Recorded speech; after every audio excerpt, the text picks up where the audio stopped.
तो hello friends, आज हम सॉल्व करने वाले हैं आरआरबी ग्रुप डी एनटीपीसी का पेपर नंबर 1, जिसका कि ये पार्ट 1 है। तो चलिए देखते हैं। तो पहला क्वेश्चन है, ओटीसी दवा क्रोसिन एक है। तो दोस्तों, जो ओटीसी दवा है वो दर्दनाशक एवं जोरनाशक दोनों है, यानी कि हमारा ऑप्शन बी सही हो जाएगा, बी का सी। तो दोस्तों, अब हमारा नेक्स्ट क्वेश्चन है, यदि नीचे दिया गया समीकरण सही है तो इस स्थिति में किन प्रतीकों को आपस में बदल देना चाहिए। तो अगर हम यहाँ पर इस इक्वेशन में -16 के आगे जो माइनस लगा है उसको भाग में चेंज कर दें, और जो +2 के आगे प्लस लगा हुआ है उसको माइनस कर दें, तो ये इक्वेशन हमारी सेटिस्फाई हो जाएगी। तो देखिए, तो 8 × 9 है 1, तो इसलिए 8 × 9 को जब हम गुणा करेंगे तो ये 72 हो जाएगा। और 72 चूँकि हमने माइनस को भाग में चेंज किया है, तो ये 72/16 हो जाएगा, 16 नीचे आ जाएगा और +2 की जगह -2 हो जाएगा। अब जब हम इसको सॉल्व करेंगे तो 1.5 प्लस 72 को जब हम 16 से भाग करेंगे तो 4.5 आएगा और -2। अब जब 4.5 में से हम -2 करेंगे तो हमारे पास बचेगा 2.5, और 2.5 और पहले से हमारे पास 1.5 है, तो दोनों को जब ऐड करेंगे तो 4 आ जाएगा, जो कि इक्वेशन में दिए गए RHS के बराबर है। तो इस तरह से हमारा ऑप्शन नंबर सी सही हो जाएगा। तो अब क्वेश्चन नंबर 3 है, यदि 3A = 2B = 2C है तो A अनुपात B अनुपात C क्या होगा। तो आइए दोस्तों जानते हैं ऐसे क्वेश्चंस को हम कैसे सॉल्व करते हैं। तो ऐसे क्वेश्चंस को सॉल्व करने के लिए हमारे पास जो भी वैल्यूज़ दी जाती हैं उनको हम किसी वेरिएबल के इक्वल रख लेते हैं। तो जैसे कि यहाँ पर मैंने 3A को वेरिएबल के इक्वल रखा है, तो यहाँ से A की वैल्यू हमारे पास निकल के आई है k/3। इसी तरह से जब हम 2B को k के इक्वल रखेंगे तो हमारे पास B की वैल्यू निकल के आएगी k/2, और जब हम C को k के इक्वल रखेंगे तो C की वैल्यू आएगी k।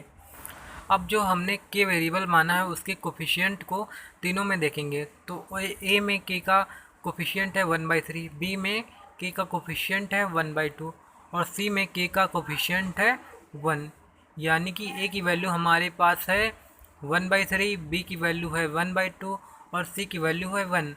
तो दोस्तों, यही हमारे ABC के अनुपात हैं।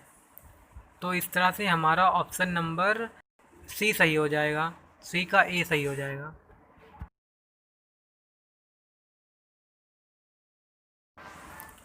क्वेश्चन नंबर 4 है, भारत में राष्ट्रीय सुशासन दिवस कब मनाया जाता है। तो दोस्तों, आपको बता दूं, भारत में प्रत्येक वर्ष 25 दिसंबर को राष्ट्रीय सुशासन दिवस मनाया जाता है। तो इसका ऑप्शन नंबर ए सही हो जाएगा। अगला क्वेश्चन है कि अगर cos थीटा 4/5 है तो sec theta plus cosec theta क्या होगा। तो दोस्तों, हमको sec theta plus cosec theta की वैल्यू पता करनी है और cos थीटा हमारे पास दिया गया है। तो चलिए इसको हम देखते हैं। तो हमारे पास दिया गया है cos थीटा = 4/5, तो इस cos थीटा से हम sec थीटा की वैल्यू निकाल सकते हैं। तो sec थीटा cos थीटा का उल्टा होता है, तो cos थीटा 4/5 है तो sec थीटा क्या हो जाएगा, 5/4 हो जाएगा।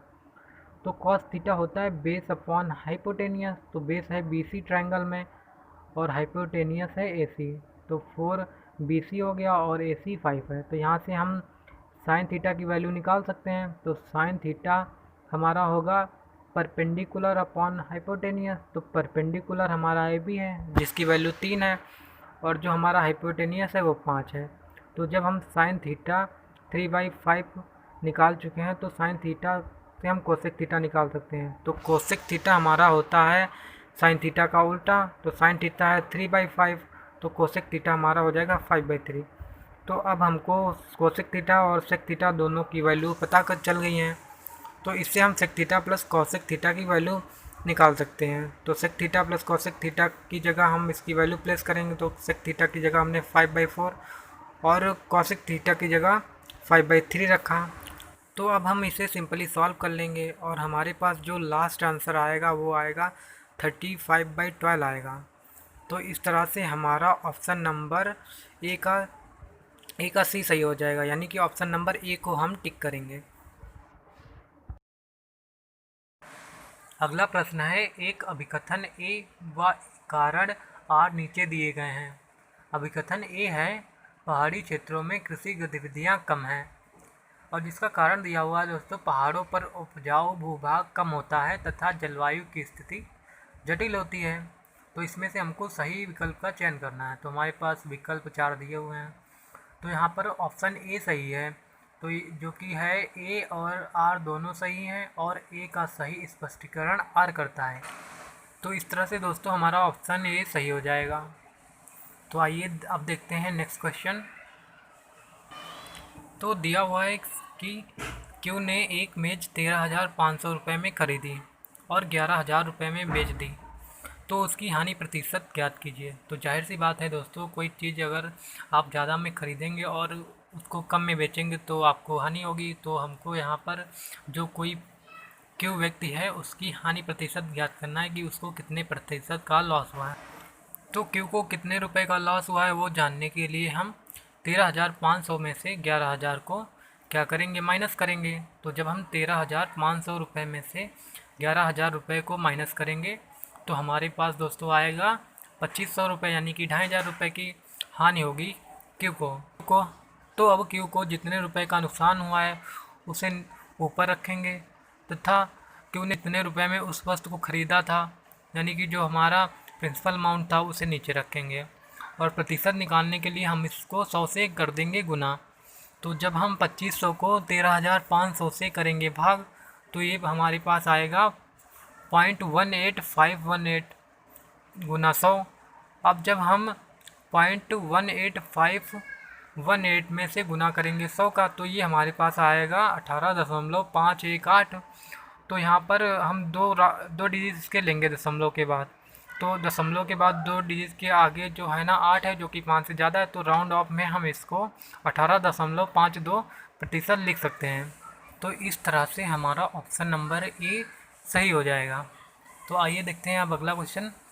तो अगला क्वेश्चन दिया हुआ है, तीसरी पीढ़ी की उस एंटी टैंक मिसाइल का नाम क्या है जिसका राजस्थान में DRDO द्वारा सफलतापूर्वक परीक्षण किया गया था। तो दोस्तों तीसरी पीढ़ी की इस एंटी टैंक मिसाइल का नाम है नाग। तो इस तरह से हमारा ऑप्शन नंबर सी सही हो जाएगा। तो अगला प्रश्न दोस्तों हमारे पास है मैथ से। तो चलिए देखते हैं हम इसको कैसे सॉल्व करेंगे। तो प्रश्न है, इसमें दिया हुआ है कुछ आंकड़े और पूछा गया है इन आंकड़ों का बहुलक और माध्यिका। तो ऐसे क्वेश्चंस को करने के लिए हमारे पास जो भी आंकड़े होते हैं उनको हम सबसे पहले असेंडिंग ऑर्डर में लिख लेते हैं। तो असेंडिंग ऑर्डर में लिखने के बाद हम इसमें नंबर की फ्रीक्वेंसी, यानी कि आवृत्ति, कौन सा नंबर कितनी बार आया है वो देखते हैं। तो जो हमारा नंबर अधिक बार आया होगा वो बहुलक होगा, और जो इन आंकड़ों के बीच का नंबर होगा सेंटर का, वो हमारा होगा माध्यिका, जो कि है 7। जैसा कि दोस्तों आप देख पा रहे हैं 7 बीच में है, और 8 सबसे ज़्यादा बार आया है, यानी कि 4 बार। तो इस तरह से 8 हमारा बहुलक हो जाएगा और 7 हमारी माध्यिका हो जाएगी। तो ऑप्शन डी हमारा सही हो जाएगा। अगला प्रश्न है, ब्लोटिंग पेपर द्वारा स्याही सोखने का क्या कारण होता है। तो दोस्तों ब्लोटिंग पेपर द्वारा स्याही सोखने का कारण जो हमारा होता है वो होती है कैपिलरी प्रक्रिया। तो इस तरह से हमारा ए ऑप्शन सही हो जाएगा, ए का सी। तो उम्मीद करता हूँ दोस्तों वीडियो आपको पसंद आई होगी। इसके नेक्स्ट पार्ट की अपडेट के लिए हमारे चैनल को सब्सक्राइब करें। धन्यवाद दोस्तों।